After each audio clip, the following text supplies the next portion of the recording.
el libro de Esdras, capítulo 9. Voy a leer para ustedes el versículo Nehemías. Qué bueno que ustedes están tan atentos siempre.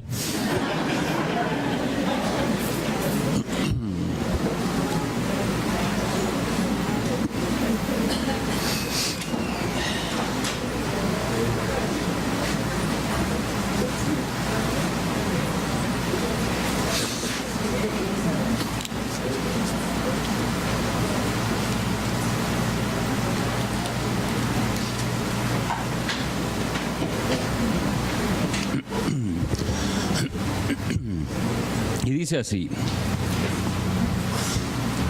a causa pues de todo esto, nosotros hacemos fiel promesa y la escribimos firmada por nuestros príncipes, por nuestros levitas y por nuestros sacerdotes. Y el siguiente versículo dice: y los que firmaron fueron, y ahí describe todos los que firmaron aquella fiel promesa que hicieron. En ese versículo quisiera hacerles recordar lo que ocurrió en aquella época que también fue de reforma en el pueblo de Israel. Habían regresado de la cautividad y ahora estaban en la tarea de reedificar los muros. Y se dieron cuenta que no era una cuestión nada más externa, no se trataba nada más de reconstruir los muros de Jerusalén, sino que había cosas que cambiar en su forma de vivir. Y Nehemías en el capítulo 9, y ahí se describen, nosotros este libro lo estudiamos en detalle con el pastor Eduardo en el pasado, pero recordemos las desobediencias en las que ellos estaban y seguían. Y Nehemías hasta llegó a enojarse de ver aquellas deficiencias. Y respeto al día de reposo. Tuvo que amenazar a personas que llegaban a vender en ese día. Había matrimonios mixtos. Había una serie de cosas que seguían igual. Entonces, aunque habían vuelto de la cautividad, se dan cuenta, vamos por el mismo camino que nos llevó a aquella triste situación de la cautividad. Y entonces hacen una promesa de que las cosas van a cambiar. Y entonces, recordándoles eso, vean cómo ahora el versículo para que tenga más sentido. A causa pues de todo esto, nosotros hacemos fiel promesa y la escribimos firmada por nuestros príncipes, por nuestros levitas, por nuestros sacerdotes, y los que firmaron fueron, y queda escrito, quienes estaban ahí, que se pusieron de acuerdo en ahora tomar el buen camino y hacer las cosas bien.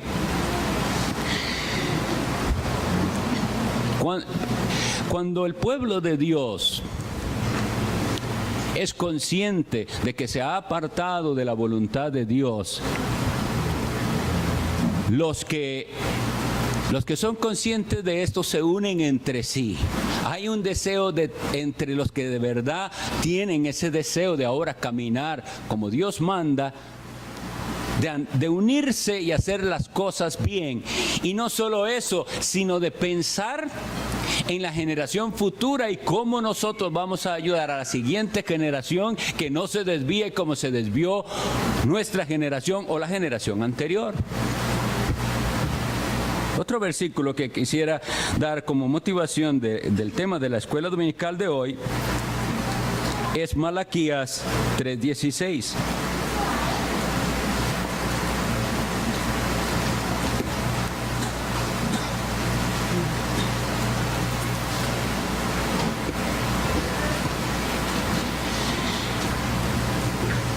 Dice así.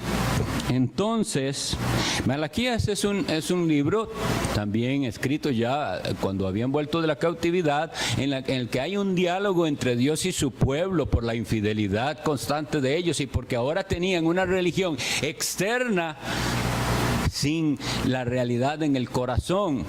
Y todo el libro es así, pero hay algunos que atienden al llamado a reforma y entonces dicen, En el versículo 16 dice la palabra de Dios: entonces los que temían a Jehová hablaron cada uno a su compañero, y Jehová escuchó y oyó, y fue escrito libro de memoria delante de él para los que temen a Jehová y para los que piensan en su nombre. Esto mismo ocurrió cada vez que venía una época de reforma al pueblo de Dios. Los que de verdad querían seguir el camino de Dios con rectitud se unían y se ponían de acuerdo. Yo veo ahí la justificación para que nuestros antepasados se reunieran y redactaran sus confesiones, o por lo menos una de ellas, porque ahora veremos que hay otras más. Quisiera dar una cita de Albert Mohler hablando de esto, de por qué nosotros somos protestantes. Y dice él: nosotros confesamos, junto con los reformadores, que cuando la Escritura habla, Dios habla. Eso es básicamente nuestra confesión. Pero veremos que se necesita más que eso. Pero eso es básicamente lo que nosotros creemos.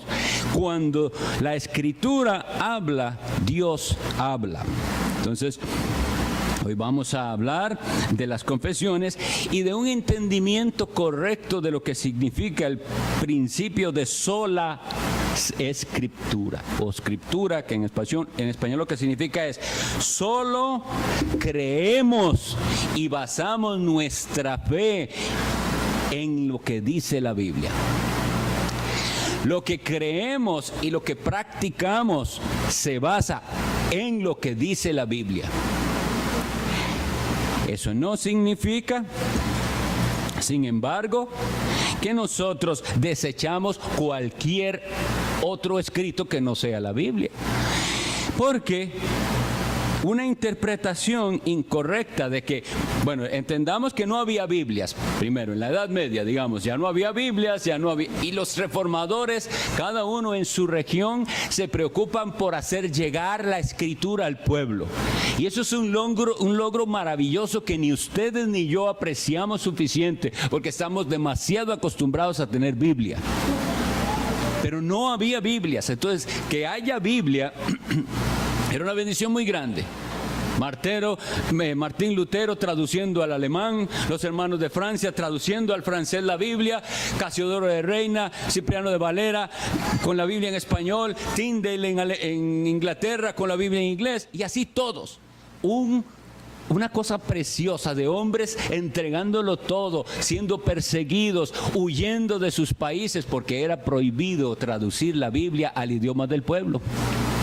Pero veamos que no es solo nada más darle la Biblia a la persona y ahora decirle: ahora sí, ya usted tiene la Biblia, no necesita nada más, léala usted, interprétela como quiera, no necesita iglesia, no necesita quien se la enseñe. Todo eso no concuerda con lo que la Sagrada Escritura enseña.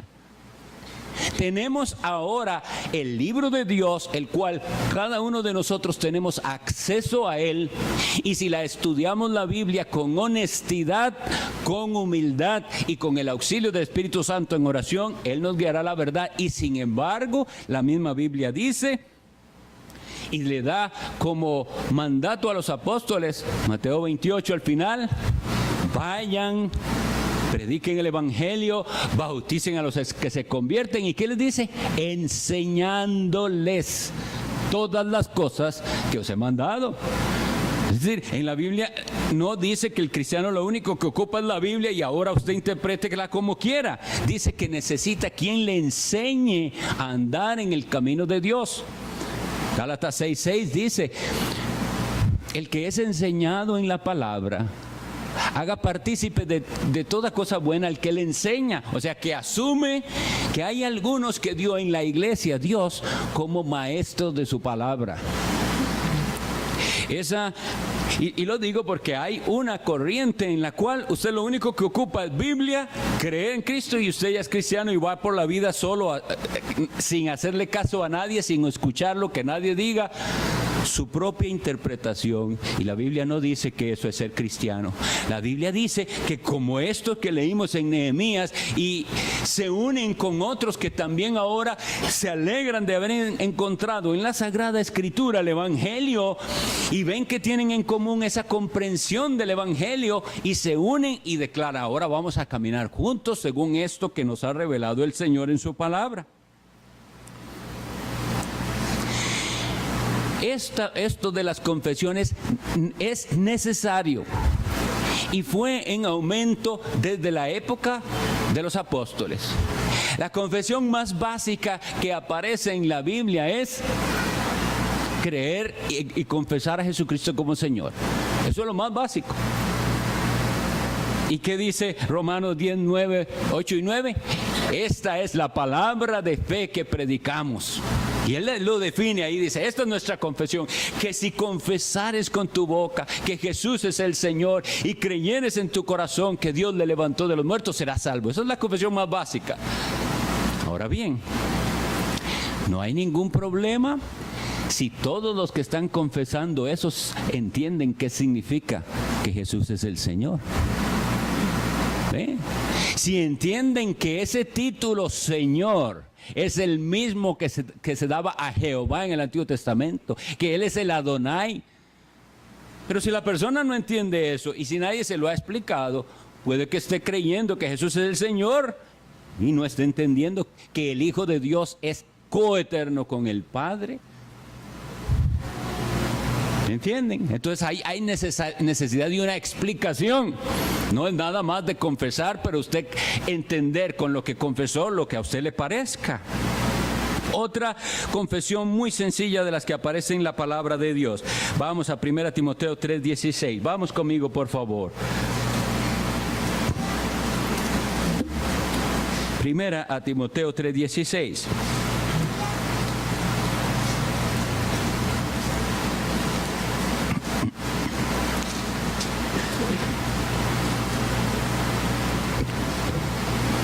Voy a leer desde el 14 para que entendamos también algo importante que dejó de suceder en el cristianismo o en la iglesia llamada cristiana. Dice la Biblia, 1 Timoteo 3:14: esto te escribo, Pablo, a Timoteo, aunque tengo la esperanza de ir pronto a verte, para que si tardo sepas cómo debes conducirte en la casa de Dios, que es la iglesia del Dios viviente, columna y baluarte de la verdad. Y dice el versículo 16: e indiscutiblemente grande es el misterio de la piedad. Dios fue manifestado en carne, justificado en el Espíritu, visto de los ángeles, predicado a los gentiles, creído en el mundo, recibido arriba en gloria. Mis hermanos, esas letras que ustedes ven corridas no es un capricho.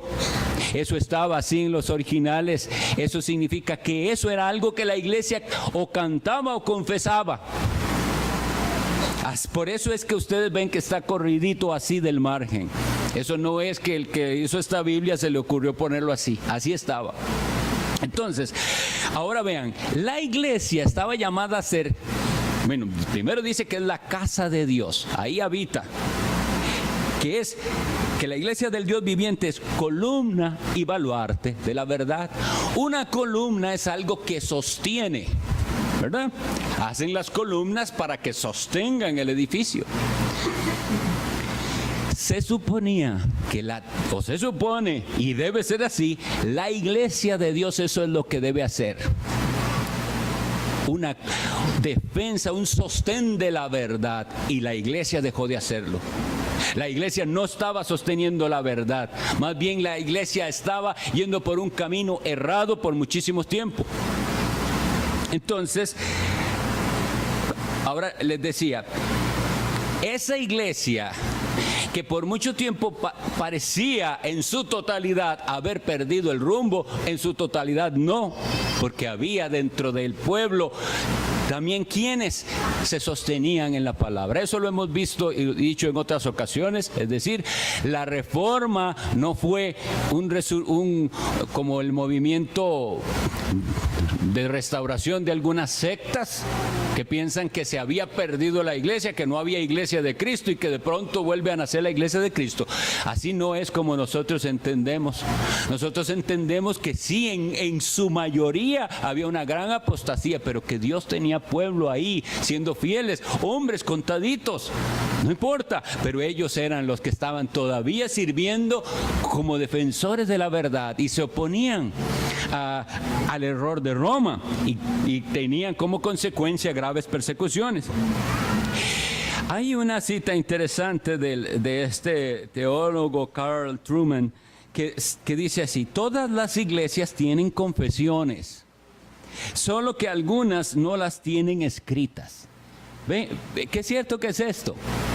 En realidad todo el mundo sabe lo que cree en su mente.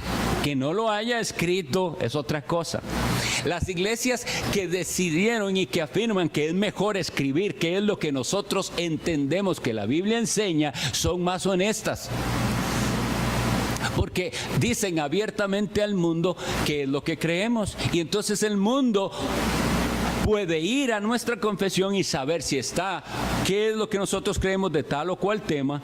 Y un cristiano puede ir y saber, por ejemplo, nosotros qué creemos al respecto de Cristo. No solo se vale decir, ¿qué cree usted? Es un creyente, ¿qué cree usted de Cristo? Y que le responda, ¿de lo que la Biblia dice? Sí, pero ¿qué es lo que la Biblia dice? Usted dígamelo. Y ese decirlo es su interpretación de lo que la Biblia enseña acerca del Hijo de Dios. De cualquier otra cosa. Y ahora vamos a ver unos temas hasta interesantes que se dieron en confesiones. Pero lo que digo es que el principio que mueve a las personas es un principio de honestidad.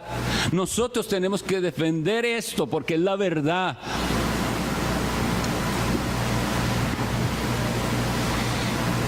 Entonces vamos a hablar un poquito de esto de las confesiones históricamente. Los cristianos llamados valdenses, de los cuales hay registros desde el siglo XII, hicieron confesiones.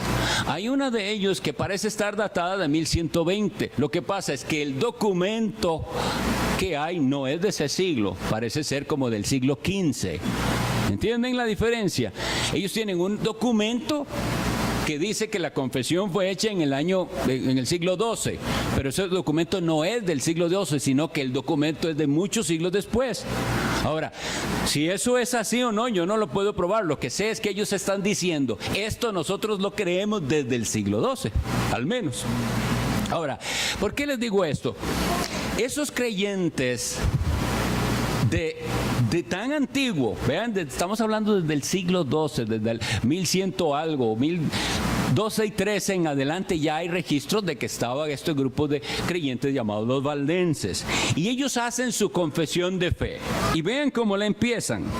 Creemos y mantenemos firmemente lo que está contenido en los 12 artículos del símbolo comúnmente llamado el credo de los apóstoles, y consideramos herética cualquier inconsistencia con esos 12 artículos citados. ¿Por qué ellos empiezan así?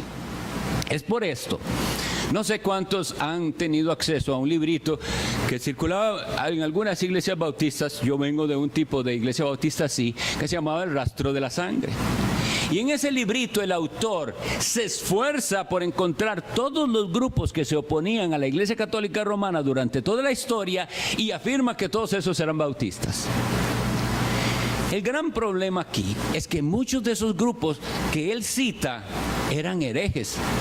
O sea, si usted iba y estudia la doctrina que ellos mantenían, no era una doctrina ortodoxa, no era una doctrina bíblica, aunque estaban contra Roma y claro, tenían sus razones para estarlo. Entonces, estos creyentes comienzan primero diciendo, no, la iglesia profesa algo que nosotros creemos, que es la doctrina esencial del cristianismo. Y nosotros nos adherimos a esto, pero vamos a necesitar aclarar ciertas cositas. Y entonces comienzan a decir qué es lo que rechazan de la iglesia de Roma. Y solo traje, esa confesión no es larga, pero me gustaría leerles por lo menos uno de los puntos que ellos necesitaban confesar. ¿Por qué? Por el error que reinaba. Oiga lo que dice esa confesión antigua.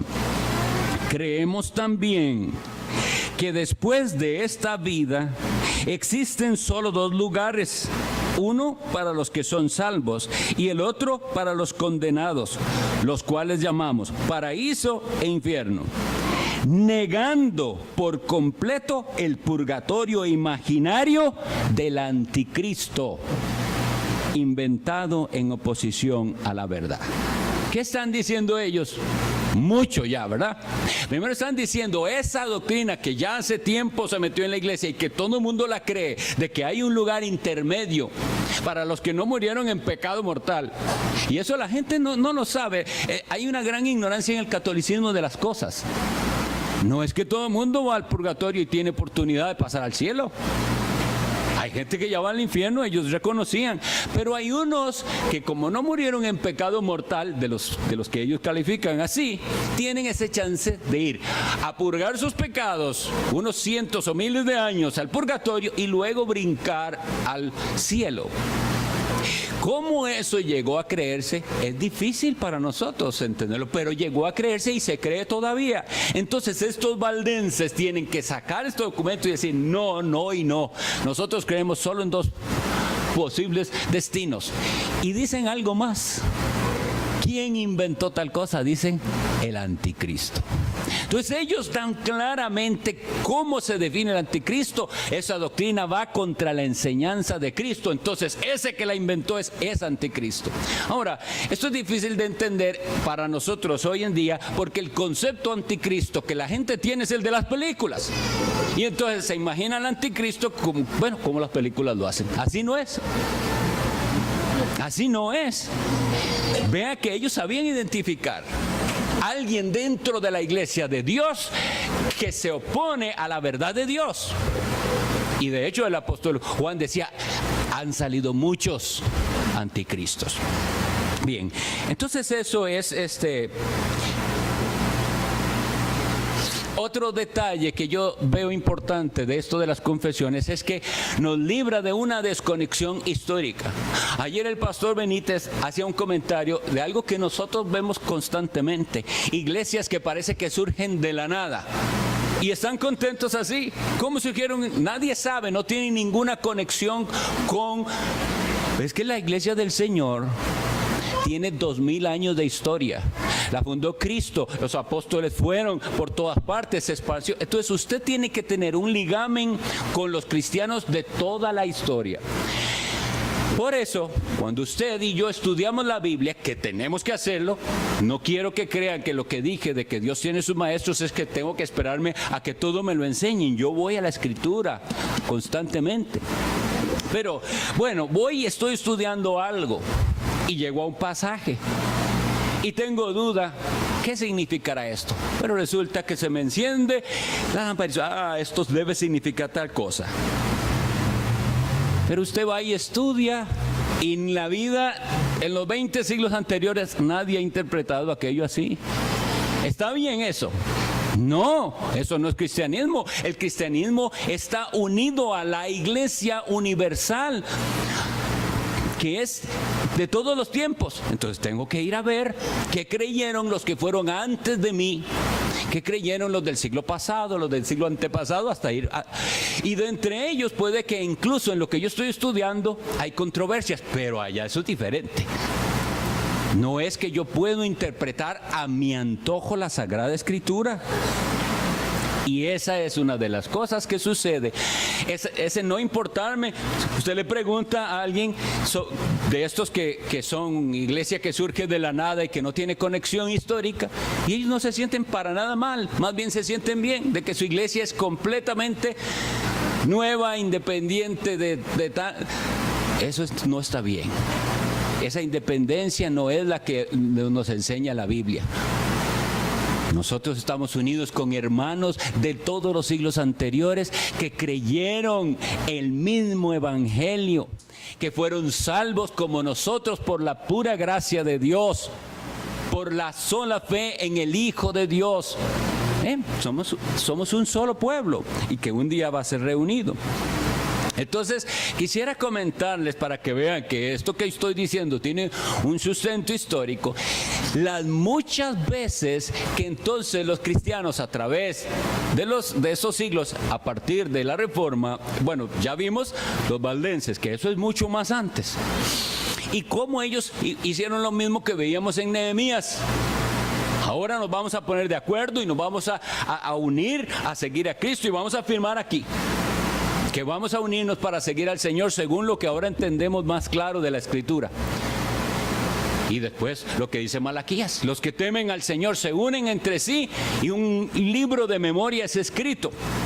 Bueno, pues han de saber que aunque la Reforma habla mucho de Lutero, paralelamente y sin conexión aún a él, Ulrico Zwinglio en Zúrich, en Suiza, estaba predicando el Evangelio. Un sacerdote católico que también al leer la Biblia se da cuenta de los errores y él está allá predicando el Evangelio. Bien, aún siendo católico, ¿me comprenden? Él recibe esa luz y comienza a predicarle a su pueblo. Y comienza a predicar contra todos los abusos del papado, contra todas las cosas que no están bien, contra la imposición del celibato, contra la transustanciación. Comienza a predicar el Evangelio. Pero ¿qué es necesario? Explicar qué es lo que entonces nosotros creemos. ¿Por qué? Porque cada vez que el enemigo va, que es un difamador, a decir, vio, salieron unos ahí, que es un grupo que cree tales y cuales cosas y no es cierto. El enemigo calumnia a los creyentes y eso pasaba desde antiguo, desde los primeros siglos. Decían que los cristianos eran incestuosos, que eran caníbales, cualquier cosa pueden decir de los cristianos. ¿Y qué tienen que hacer los cristianos? Ir y hacer un documento que aclare la verdad. No es cierto, esto es lo que nosotros creemos. Pues él hizo eso. Y todos los que están aquí, algo parecido. Entonces veamos las fechas, sean atentos a las fechas. En 1523, Zwinglio documenta los 67 artículos. Eso es una confesión. Él está diciendo estas cosas son así es como la Biblia las enseña. El papado nos ha enseñado otra cosa, los curas nos han enseñado otra cosa, pero estas cosas son así, y lo escribe. Luego, viene lo de Lutero, las tesis. Recuerden que lo de las tesis, tienen que entenderse bien, esas 95 tesis era para un llamado a discusión y era algo común que se hacía. Los teólogos se reunían y hablaban sobre el tema y deliberaban. Esa era la intención. Lo que pasa es que, como habíamos visto, la situación política y social era la adecuada para que eso reventara en una reforma y en un llamado. Y esas tesis, si usted las lee bien, las podrá percibir todavía con un espíritu católico. Él no estaba en ese momento todavía claro en todo. Él estaba cuestionando muchas cosas, pero sin entenderlas plenamente. Después las entiende mejor. Y entonces, en 1530, redactan en Augsburgo, casi siempre las confesiones llevan el nombre de la ciudad donde se reúnen los hermanos a redactar. Entonces, en 1530, los luteranos, o decir, los seguidores de Lutero, están ahí y presentan la confesión de Augsburgo. Esto es después de una dieta imperial, porque el emperador reúne a los príncipes así, que ¿qué está pasando aquí? ¿Qué es esto? Que ya hay estados alemanes que ya no son católicos. ¿Cómo es esto? Y tienen que deliberar y hablar. Y entonces ellos dicen, vean, le vamos a explicar. Vamos a hacer, esta es nuestra confesión. Esto es lo que nosotros creemos. Vea, coincide con la Biblia. No coincide con mucho de lo que el catolicismo enseña, pero coincide con la Biblia. Luego los suizos hacen otra confesión después, porque Zwinglio, pronto muere, todavía no, pero vea que hacen otra, dice, en 1536.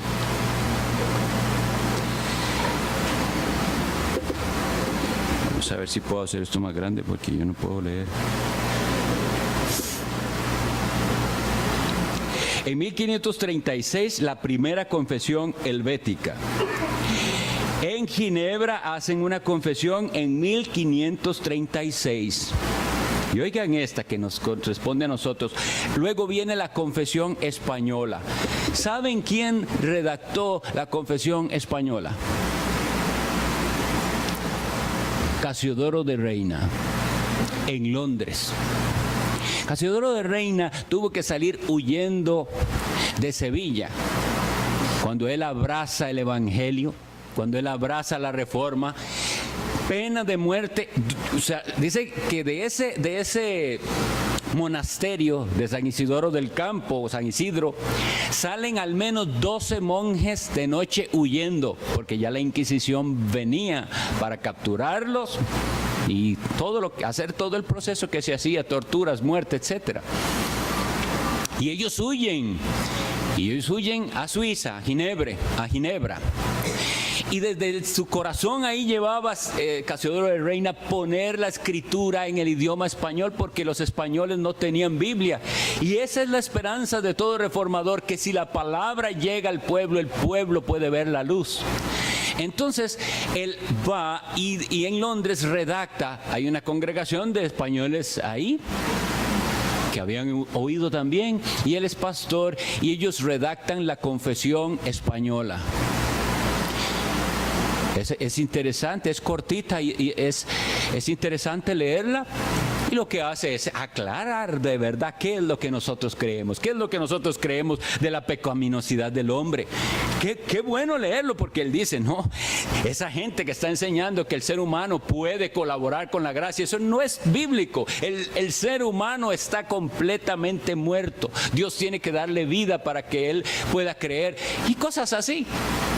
Y la pregunta ¿es necesario que él lo escribiera? Claro que sí, porque imagínense la cantidad de calumnias que en España se decían de los protestantes. Vea, cuando llegaron los españoles de la Armada Invencible, porque vino después una armada de cientos y cientos de barcos que iban a invadir Inglaterra. Y por la gracia de Dios, pocos de Inglaterra pudieron vencer, porque Dios mandó una tormenta que está escrito en los anales de la historia, la clase de tormenta que mandó Dios, y los destruyó. Pero muchos de esos españoles fueron capturados y estaban en las cárceles en Londres. Y ellos tenían un concepto de los protestantes espantoso. ¿Por qué? Porque eso era lo que se les había enseñado. Pero cuando ellos reciben del mismo Cipriano de Valera visitas para darles en la cárcel ayuda médica, alimentos, y ellos dicen, ¿y esta es la gente de la que se nos ha hablado tan mal? Y ahora se abre en sus mentes, ahora quiero escuchar por lo menos qué es lo que realmente creen, porque no son como a mí me habían dicho. Esto es lo que se los estoy diciendo, hermanos, para que vean la necesidad de confesar y aclarar qué es lo que creemos. Y Casiodoro de Reina lo hizo en esa ocasión. Luego los franceses en 1559 hacen su confesión. Luego, y esto es interesante, la segunda confesión helvética. ¿Por qué hace falta entonces, si ya habíamos hecho una confesión, hacer otra más? Porque hay controversias hasta dentro de los mismos que han abrazado el Evangelio. Y entonces se necesita aclarar qué creemos específicamente sobre este punto y sobre el otro. Y la gente que de veras tiene su corazón ahí lo ve necesario. Al que no le importa, no dice, ¿para qué? Ustedes creen así, nosotros creemos así, y cada uno haga lo que quiere. Pero el que cree la verdad de todo corazón, la quiere defender y quiere enseñar esa verdad, y por eso confiesa esa verdad y lo redacta. Luego viene la confesión, ¿por cuál voy? Por la segunda helvética, una confesión en Hungría en 1562, o sea, los hermanos de Hungría también se reúnen y dicen, esto es lo que creemos, una confesión que tiene que ser en húngaro, ¿verdad? Entendamos que antes nada de esto se podía. ¿Qué cree usted? Lo que crea la iglesia. Esa era la posición del cristiano medieval. Usted no podía decir, yo creo lo que creen estos hermanos. No, lo que la iglesia diga, y lo que la iglesia diga está en latín. Luego viene el Catecismo de Heidelberg en 1563. Un príncipe ahí está interesado en que se les enseñe entonces bien a los niños desde pequeños la palabra de Dios, pero tiene que tener un orden esa enseñanza. Entonces hacen un catecismo para esquematizar durante las semanas del año los temas que les vamos a enseñar. Esas son las motivaciones que hay en los que han hecho confesiones y catecismos. Enseñar la palabra de Dios de una manera sistemática. Luego la confesión belga en 1566. Luego los escoceses hacen su confesión en 1560, que se llama así, la confesión escocesa. En Inglaterra se redactan los 39 artículos de la Iglesia Anglicana en 1571. Y este otro que se llama la Fórmula Luterana de Concordia de 1581, ¿a qué le suena concordia? Obviamente que había discordia y están tratando de redactar algo que nos una en nuestras diferencias, pero era necesario. Luego viene, ya en el siglo siguiente, cuando aparecen Arminio y sus seguidores con una variación del Evangelio que las iglesias perciben como un retroceso. Ustedes se están devolviendo en esto a Roma. Y se necesitan reunirse y redactar algo para dar cuál es la posición que nosotros entendemos bíblica, y hacen lo que se llama los cánones de Dort. Se les llama así porque fueron redactados en la ciudad de Dordrecht. Ahora vamos con lo que se nos acerca más a nosotros. Hay una confesión primera de los bautistas en 1644. Pero aquí hay un dato, esa confesión no salió de la nada. Se basa en una confesión anterior que se llama en inglés The True Confession, la confesión verdadera de una congregación separatista. Y ellos toman lo que otros hermanos han redactado y dicen, sí, con algunas diferencias nosotros creemos como estos hermanos. ¿Ven? Y ahorita vamos un poquito más a eso. Luego viene la confesión de Westminster, que es tan famosa porque se reúne una gran cantidad de hombres de Dios y redactan un documento en el cual pusieron un gran esfuerzo por esquematizar las doctrinas principales y fundamentales de la Biblia. Es una confesión presbiteriana. Luego vienen una segunda confesión de los hermanos de los bautistas, que ellos realmente la hacen en 1677, pero para publicarla la hicieron anónimamente, ahí no iban firmas.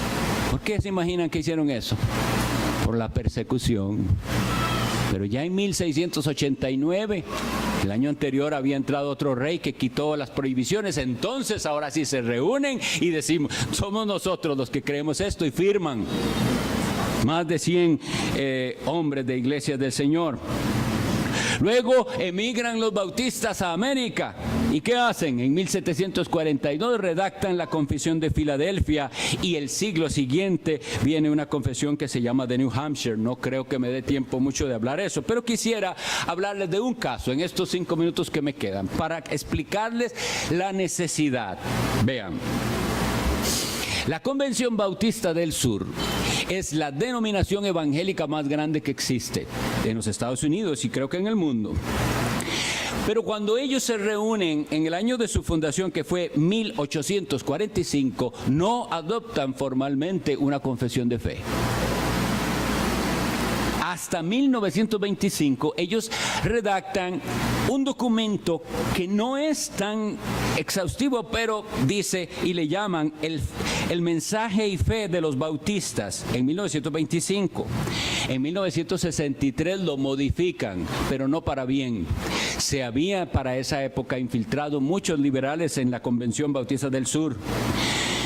Para 1998, necesariamente, y para la gloria de Dios que restaura hombres a la verdad bíblica, vuelven a modificarla. ¿Y de qué estoy hablando? Esa confesión que ellos tienen, que se llama la fe y mensaje de los bautistas, cuando fue modificada, no daba a la Sagrada Escritura el lugar correcto. Una cosa es decir que en este libro hay mucho que Dios usa para nuestra bendición. Y otra cosa es decir, cuando este libro habla, Dios está hablando.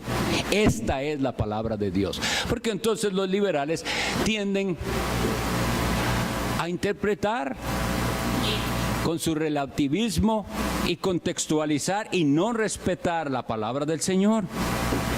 Y esto fue tan grave que muchísimas iglesias, pero estamos hablando de muchísimas, dentro de la Convención del Sur, se volvieron liberales y mundanas. Y cuando por la gracia del Señor Dios levanta a Albert Mohler y a otros con él, lo que se llama el resurgir en la Convención Bautista del Sur, oigan este dato. Cuando él habla con los profesores, porque él fue elegido presidente del seminario principal de la Convención del Sur, es decir, donde se preparan los que van a ser pastores bautistas de esta convención.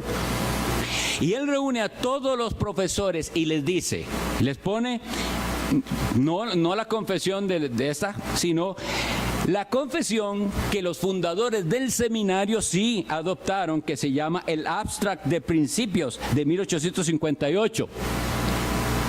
Y les dice, si usted no puede firmar esta confesión, acepto su renuncia. ¿Entienden lo que está diciendo él? A los profesores, los que enseñan a los que van a ser pastores. Esto es lo que nosotros creemos. Si usted no puede firmar que cree esto, aceptaría su renuncia. Y dice, el dato es que más del 70% de los profesores no firmó. No querían adherirse a eso. Querían seguir enseñando la Biblia a su manera. Querían seguir en su liberalismo e incredulidad.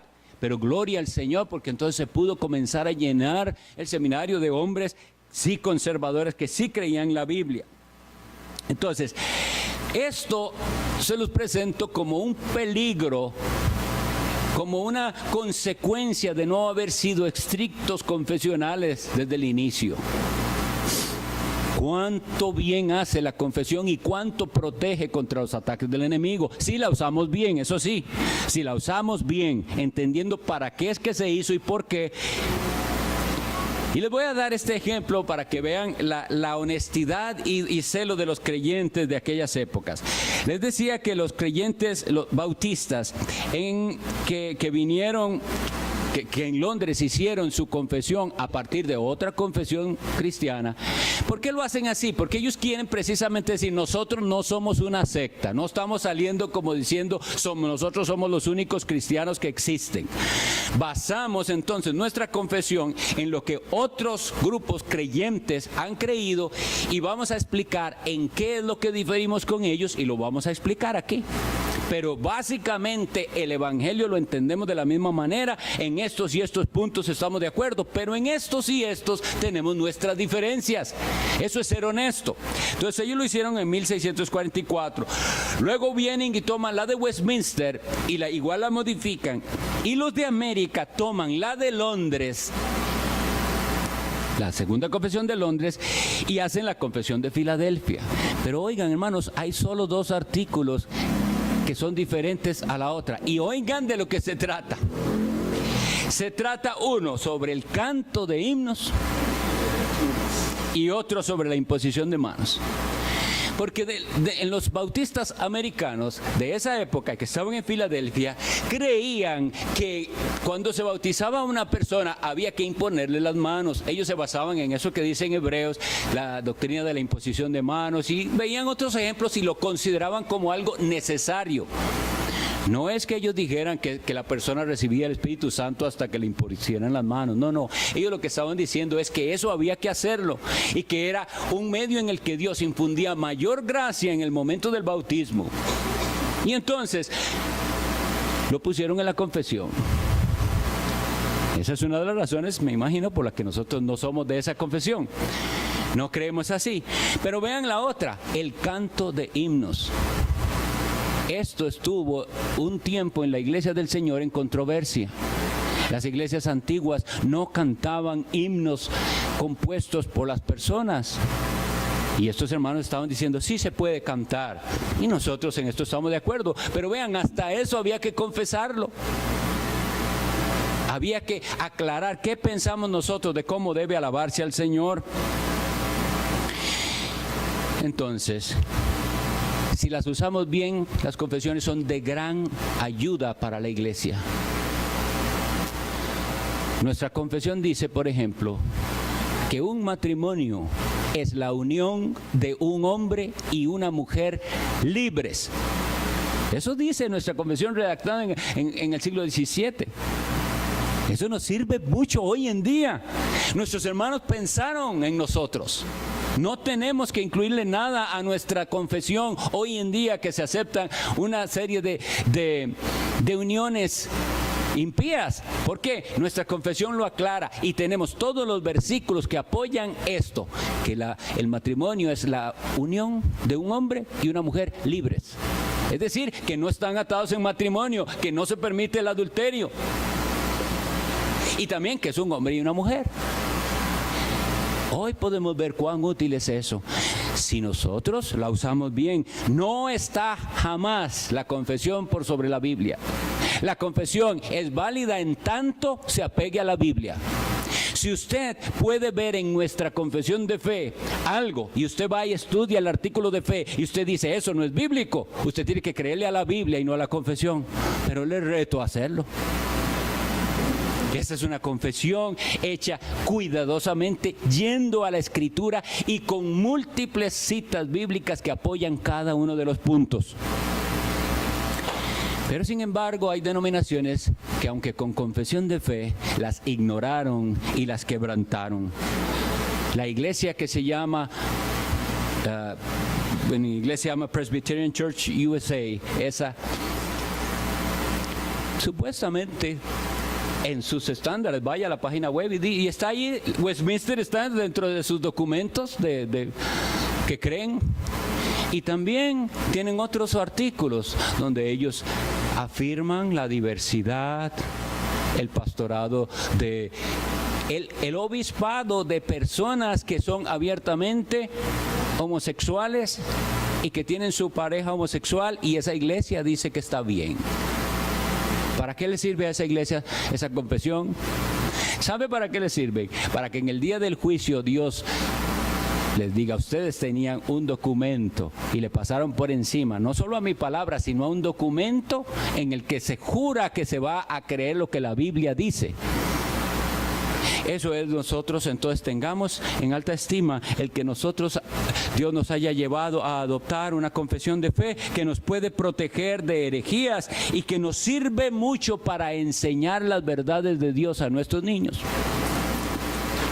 De paso les recuerdo, ese versículo que nosotros memorizamos cada semana, durante ya 2 años lo ha preparado el pastor Eduardo este plan, son versículos tomados de nuestra confesión que van enfatizando una a una las doctrinas que nosotros creemos. Y entonces nosotros vamos afirmando lo que creemos sobre todo, sobre las Escrituras, sobre Dios, sobre Cristo, sobre el matrimonio. Sobre todos los aspectos memorizamos la Escritura que apoya lo que creemos. Hermanos, que el Señor los bendiga. Este espacio es apropiado para que usted dé sus ofrendas al Señor, busque las arcas y adore al Señor de esa manera. Amén.